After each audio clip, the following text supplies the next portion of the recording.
Olá, hoje vou continuar fazendo esse pequeno vídeo, espero que ele seja bem curto. Aqui não tem a intenção de se falar em teologia, em se aprofundar no estudo da palavra, mas principalmente de trazer alguns subsídios para nós com relação a tudo que nós estamos vivendo, a tudo que está acontecendo hoje no nosso planeta, dentro da nossa casa. Bem, eu gostaria de falar algo do Velho Testamento ainda, porque o Velho Testamento, muitas vezes ele é incompreendido por algumas pessoas, né?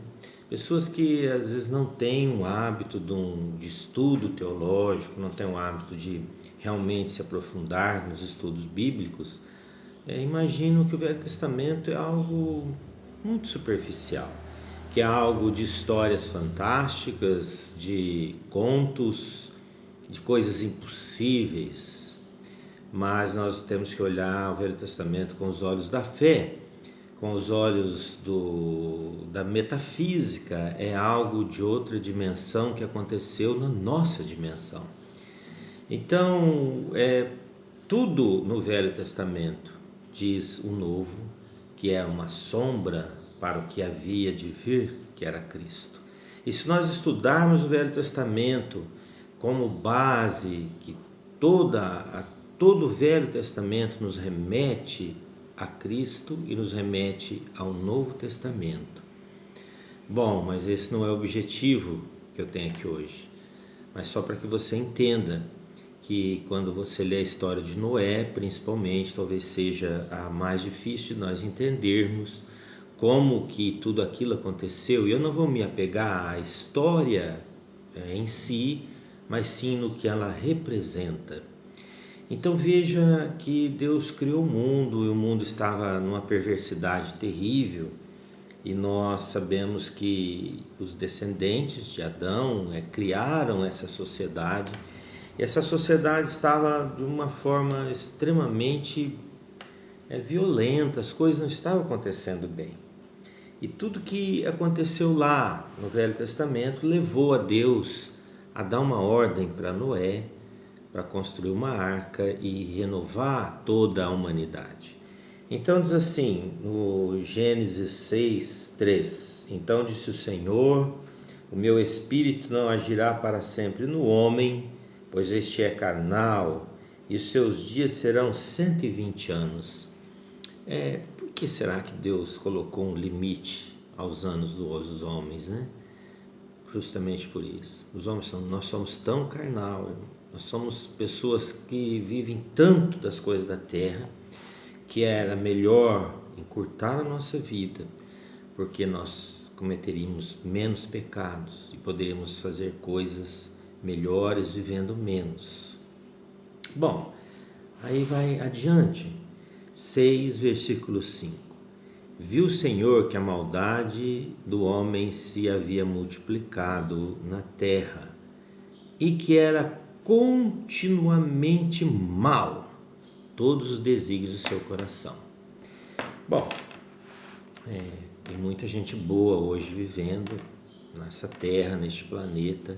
Espero que você que está me ouvindo esteja nesse patamar de bondade, de ajudar as pessoas, mas a natureza humana, por mesmo que você esteja hoje fazendo coisas boas, que você seja uma pessoa correta, que você esteja dentro, sabe, do alinhamento de Deus, a tua natureza e a minha natureza ainda é muito má.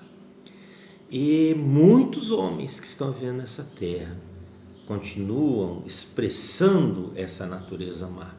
Haja visto aí que tem gente vendendo remédio falso, vendendo equipamento falso, se aproveitando das pessoas, mesmo no momento de morte. Bom, mas onde eu queria chegar, de Noé, é no dilúvio. E diz a palavra de Deus aqui que choveram 40 dias e 40 noites. Uma quarentena. Será que isso nos faz lembrar alguma coisa? Claro, né? Nós sabemos que a palavra quarentena veio lá do número 40, que eram os 40 dias que a Itália mantinha ou a toda a antiguidade, principalmente a europeia, mantinha os navios no porto quando descobriam que tinha alguma doença. Então o navio ficava lá 40 dias.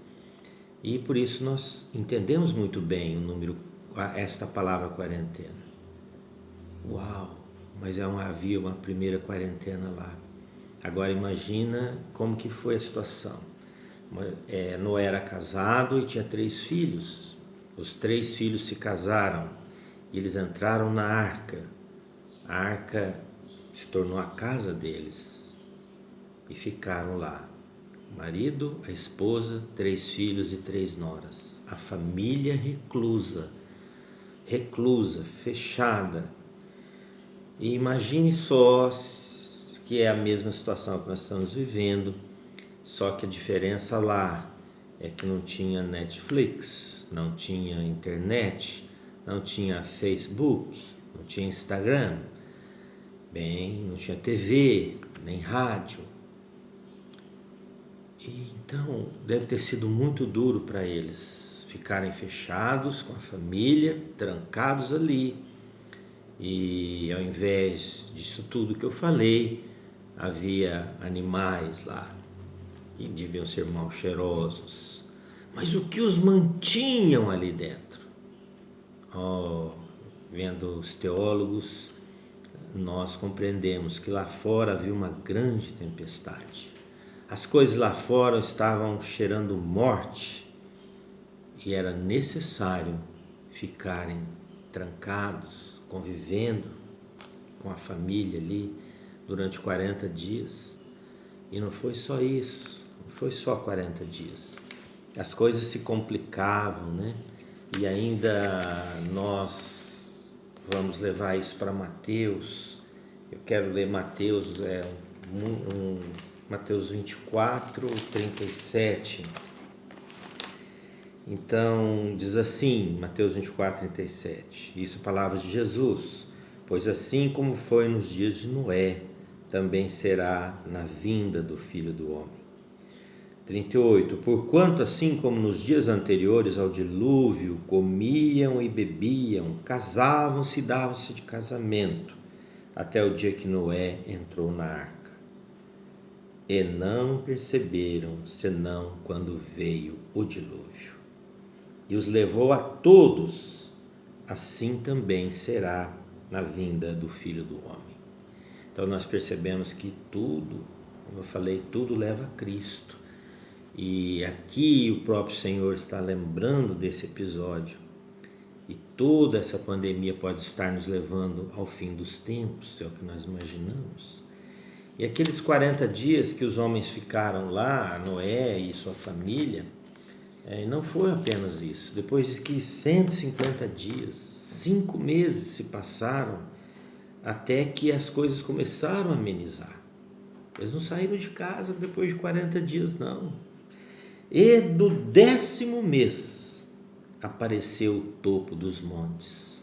Foi aí então que eles puderam ir para a terra firme. Muitos de nós talvez estejamos pensando, puxa, quando terminar, quando falar, olha, acabou. Não vai acabar assim. Não é uma coisa que acabou e nós vamos sair para a rua vivendo normalmente. Nós teremos meses e meses nos adaptando e ainda estando sobre o risco de uma contaminação. E talvez nós tenhamos que ir para a sabedoria japonesa, né? Os japoneses nos deram grandes lições. Primeira, cumprimenta de longe. Segunda, quando você chega em casa, você deixa a sujeira da rua lá na porta. Deixa teu sapato, se a tua roupa está contaminada, você deixa tudo lá. É como se nós deixássemos o mundo lá fora quando nós entramos para dentro da nossa casa. E a nossa casa tem que estar preenchida pela presença de Deus.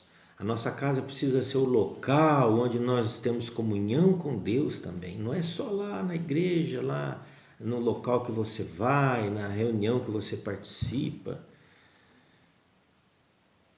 Nós precisamos estar com Deus dentro da nossa casa. E ainda, uma outra lição é que quando os japoneses estão infectados com uma gripe, qualquer coisa, eles usam máscara para não passar para os outros. Então não passe o seu pessimismo para frente também. Nem passe o seu ódio político para frente. Mantenha-se na calma, na paz, mantenha-se num patamar diferenciado. Tenho visto aí, a gente tem tempo agora, então você navega pelas mídias sociais, vê tantas coisas. Pessoas queridas, pessoas que nós amamos, chamando o outro de gado, chamando o outro de imbecil, de burro. Oh, Senhor, muito triste tudo isso, né? Nós devemos estar agora nos ajudando mutuamente, nos incentivando mutuamente, nos elevando a um outro patamar, saindo dessa egrégora mal, essa palavra talvez não seja adequada.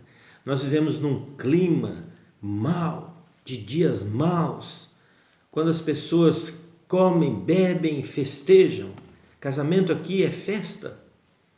E até mesmo hoje, em plena pandemia, nós temos visto isso. Pessoas organizando festas, deixando como se nada estivesse acontecendo. Não imaginando que os nossos idosos e nós mesmos podemos ser vítimas de tudo isso. Então eu gostaria que você, agora que está na sua arca, você que está aí na sua arca e lá fora há uma tempestade, mas nós sabemos que há um Deus que no tempo certo fará toda essa água baixar.